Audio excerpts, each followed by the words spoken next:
Good morning, friends. Standard 9th, subject English, textbook, unit number 6, The Night Train to Deoli, writer Ruskin bond. આપણે ગઈકાલે એટલે કે ગયા લેક્ચરમાં આપણે જોયું હતું કે લેખક એ દેઓલી સ્ટેશને એક છોકરીને જોઈ અને એનાથી પ્રભાવિત થઈ ગયા અને એ છોકરીએ એમને રિક્વેસ્ટ કરી કે બાસ્કેટ લઈ લો, તો એમણે એક બાસ્કેટ લીધું અને હવે આગળ કઈ ઘટનાઓ બની, શું થયું એ આપણે આજે ભણીશું. The guard blew his whistle. ગાર્ડે પોતાની વિસલ વગાડી. શી સેડ સમથિંગ. એ છોકરી કંઈક બોલી, but it was lost in the clanging of bell. એટલે ઘંટડીનો રણકારથી. And the hissing of the engine. એન્જિનનો ઘોઘવાટથી, એ અવાજમાં એ શું બોલી એ સંભળાયું નહીં. I had to run back to my compartment. મારે મારા ડબ્બામાં પાછું ફરવાનું હતું. I watched her. મેં તેને જોઈ. એઝ ધ પ્લેટફોર્મ સ્લીપ્ડ અવે. મેં તેને જોઈ જ્યારે પ્લેટફોર્મ ધીમે ધીમે ધીમે એ સરકી રહ્યું હતું. She was alone on the platform. Platform ઉપર તે એકલી જ હતી. And didn't move. અને તે ત્યાંથી હલી નહીં, ત્યાંથી ખસી પણ નહીં. But she was looking at me and smiling. તે મારી સામે જોઈ રહી હતી અને સ્મિત કરી રહી હતી. આઈ વોચડ હર. મેં પણ તેને જોયા કર્યું. અન્ટિલ ધ સિગ્નલ બોક્સ કેમ ઇન ધ વે. જ્યાં સુધી સિગ્નલ બોક્સ ન આવ્યું ત્યાં સુધી મેં તેને જોયા કરી. And then the jungle hid the station. Hid જે છે, HID, હીડ, એ હાઇડનું ભૂતકાળ છે. અને હવે ધીમે ધીમે ટ્રેન જંગલમાં પ્રવેશી અને સ્ટેશન હવે છુપાઈ ગયું હોય એવું લાગ્યું. સ્ટેશન દેખાતું બંધ થયું. I could steel C Har standing there alone. મને હજી પણ એ ટ્રેનમાંથી એકલી ઊભેલી મને દેખાતી હતી. I sat up awake for the rest of the journey. બાકીનો પ્રવાસ મેં જાગતા જાગતા જ કાઢ્યો. I could not forget the girl's face. હું એ છોકરીનો ચહેરો ભૂલી શક્યો નહીં. And her dark bright eyes. એની કાળી અને તેજસ્વી આંખોને હું ભૂલી શક્યો નહીં. But when I reached Dehra. જ્યારે હું દેહરા પહોંચ્યો, ધ ઇન્સિડન્ટ ગોટ બ્લર્ડ. આ ઘટના ધીમે ધીમે મારા મગજમાંથી ભૂસાઈ ગઈ. And distance. For there were other things on my mind. મારા મગજમાં બીજી બધી વસ્તુઓ પણ હવે આવતી હોવાથી એ ઘટનાને હું ભૂલી ગયો. It was only when. અને ફક્ત એ જ વખતે when I was making the return journey. જ્યારે હું પાછો પ્રવાસ કરી રહ્યો હતો, 2 months લેટર, 2 મહિના પછી, દેટ આઈ રિમેમ્બર્ડ ધ ગર્લ. મને એ છોકરીની યાદ આવી ગઈ. I was looking out for her. હું એના માટે બહાર જોઈ રહ્યો હતો. As the train drew in two the station. જેમ જેમ સ્ટેશન પર ટ્રેન આવી રહી હતી એમ મેં તેની સામું તેને શોધવા માટે પ્રયત્ન કર્યો. And I felt an unexpected thrill. મને એક પ્રકારની રોમાંચકતાનો અનુભવ થયો. I saw her walking up the platform. મેં જોયું એ પ્લેટફોર્મ ઉપર ચાલતી હતી. I ran to the door. હું દરવાજા તરફ દોડ્યો. And wave her at her. અને હાથ હલાવ્યો અને એને બોલાવી. When she saw me. જ્યારે તેણીએ મને જોયો, સી સ્માઇલ્ડ. તેણીએ પણ સ્મિત કર્યું. She was pleased that I remembered her. તે ખુશ થઈ. તેને એ જોયું કે હું એને યાદ કરું છું. આ જાણી અને તે ખુશ થઈ. I was pleased. હું ખુશ થયો હતો દેટ સી રિમેમ્બર્ડ મી. મને એ યાદ કરતી હતી એ ઘટનાથી હું પણ ખુશ થયો. She did not start selling baskets. She did not start selling basket. તેણે બાસ્કેટ વેચવાનું શરૂ ન કર્યું, બટ કેમ straight to the tea stall. સીધી જ ચારે દુકાન ઉપર આવી. હર ડાર્ક આઈસ, એની કાળી આંખો, were suddenly filled with light. એનામાં એક પ્રકારનો પ્રકાશ, આંખો ભરાઈ ગઈ. We said nothing for some time. અમે થોડા સમય માટે કંઈ જ બોલ્યા નહીં. But we spoke without words. પણ અમે કોઈ પણ શબ્દ વગર બોલ્યા, જેને કહેવાય આંખોની ભાષાથી બોલવું. આઈ felt the impulse two put Har on the train. મને એવું થયું કે એને ટ્રેનમાં હું બેસાડી દઉં. Than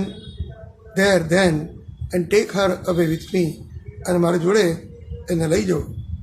I could not bear the thought of watching her vanish.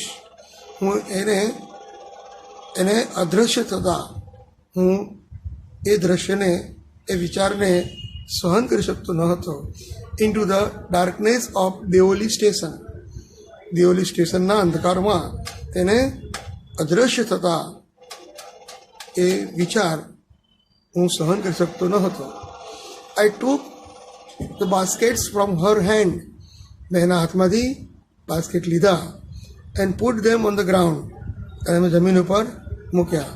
C put out her hand to take basket. તેણે બાસ્કેટ લેવા માટે પોતાનો હાથ મૂક્યો. But I caught her hand. મેં એનો હાથ પકડ્યો. And held it. અને મેં એને હાથ પકડી અને કહ્યું, I have to go to Delhi. હું દિલ્હી જઈ રહ્યો છું. I sad.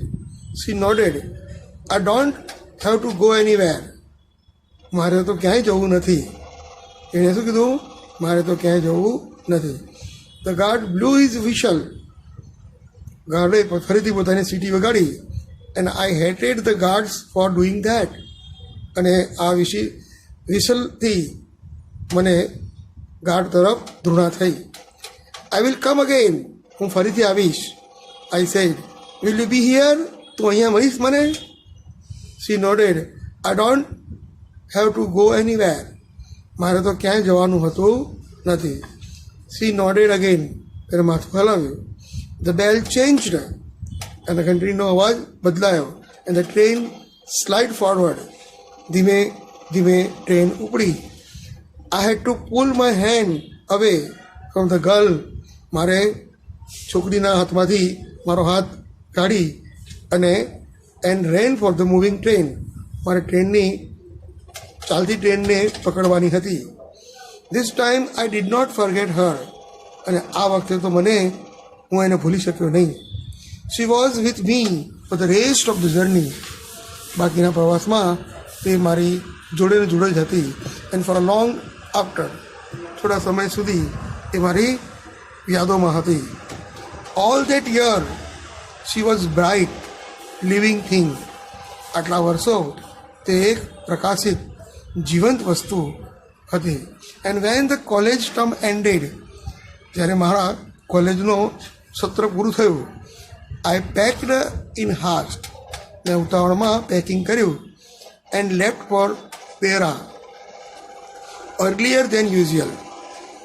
દેરા જવા માટે પહેલાં કરતાં હું વહેલા નીકળ્યો. I was nervous. હું એકદમ ખૂબ જ ચિંતિત હતો. નર્વસ એટલે હું એકદમ ઉદાસ હતો. એન્ડ એન્ક્સિયસ, ચિંતાતુર હતો. As the train entered Deoli. Deoli સ્ટેશને પહોંચ્યું ત્યારે હું એકદમ ચિંતિત અને અત્યંત ઉત્સુક હતો. I was wondering what I should say to the girl. હું વિચારી રહ્યો હતો કે આજે છોકરીને હું શું કહીશ. And what I should do. એ મારે શું કરવું જોઈએ. I was determined that. મેં નક્કી કર્યું કે I wouldn't stand helplessly before her. મેં આજે નક્કી કર્યું કે આજે હું અસહાય થઈને ઊભો નહીં રહું, પણ હું એને કંઈક કહીશ. The train came to Deoli, અને દેવોલી સ્ટેશને ટ્રેન આવી. And I looked up and down the platform. મેં પ્લેટફોર્મ ઉપર ચારે તરફ જોયું, but I could not see the girl anywhere. પણ મને એ છોકરી ક્યાંય જોવા મળી નહીં. I open the door. મેં દરવાજો ખોલ્યું and stepped off the foot board. હું ટ્રેનના પગથિયે ઉતર્યો. I was deeply disappointed. હું અત્યંત નિરાશ થઈ ગયો. આઈ felt I had to do something. મને લાગ્યું મારે કંઈક કરવું જોઈએ. And so I ran up to the station master. અને હું સ્ટેશન માસ્ટર ગળે ગયો and said, do you know that girl? साहब वो लड़की को आप जानते हो who used to sell basket here, कि जो यहाँ पर बास्केट बेचती थी? No I don't, said the station master. Station માસ્ટરે કહ્યું, ના, હું જાણતો નથી. The train was moving out of the station. હવે ટ્રેન સ્ટેશનની બહાર નીકળી ગઈ હતી. And I had to run up the platform. મારે પણ પ્લેટફોર્મ ઉપર દોડવું પડ્યું. And jumped for the door of my compartment. મારા ડબ્બાનો જે દરવાજો હતો ત્યાં મારે કૂદીને અંદર પ્રવેશવું પડ્યું, કારણ કે ટ્રેન ધીમે ધીમે ચાલુ થઈ ગઈ હતી. As Deoli platform vanished. જ્યારે દેવોલી પ્લેટફોર્મ એ અદૃશ્ય થઈ ગયું. I decided that one day, મેં નક્કી કર્યું કે એક દિવસ I would have to break journey there. હું અહીંયા એક દિવસ મારો પ્રવાસ અટકાવીશ. I would spend a day in the town. આ નગરમાં, આ શહેરમાં હું એક દિવસ અહીંયા ગાળીશ. મેક ઇન્ક્વાયરીઝ, અને હું પૂછપરછ કરીશ. એન્ડ ફાઇન્ડ ધ ગર્લ, અને છોકરીને શોધીશ. Who had stolen my heart with nothing but a look from her dark impatient eyes. And find the girl who had stolen my heart. હું એ છોકરીને શોધીશ જેણે મારું હૃદય ચોર્યું હતું. With nothing but a look, માત્ર દ્રષ્ટિથી. From her dark impatient eyes, એની કાળી અને અધીરી આંખોથી મારું મન હરી લીધું હતું. In the last few years, છેલ્લા ઘણા વર્ષોથી, I have pass through Deoli many times. Deoli station ઘણી વખત ત્યાંથી હું નીકળ્યો છું. I always look out of the window.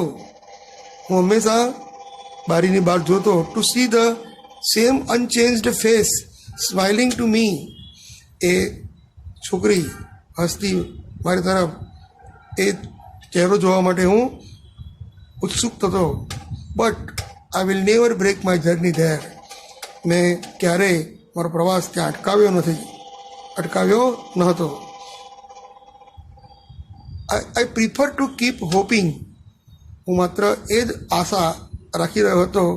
And dreaming, સ્વપ્ન જોઈ રહ્યો હતો. And looking out of the window, બારીની બહાર જોતો હતો. For the girl with a basket waiting for me. મારા માટે રાહ જોતી બાસ્કેટવાળી છોકરીને હું રાહ જોઈ રહ્યો હતો. I never break my journey at Deoli. અને દેવોલી સ્ટેશને મેં મારો પ્રવાસ ક્યારેય અટકાવ્યો નથી. But I pass through as often as I can. અને હું ત્યાંથી નીકળ્યો, બને છે ઘણી વખત ત્યાંથી નીકળ્યો, પણ મેં મારો પ્રવાસ અટકાવ્યો નથી. તો મિત્રો, તમે જોયું કે લેખક એક નાનકડી ઘટનાને કેટલી સુંદર રીતે પ્રયોજી છે. અને આ રસ્કિન બોન્ડની શ્રેષ્ઠ વાર્તાઓમાંની એક વાર્તા છે. અને the night train to Deoli.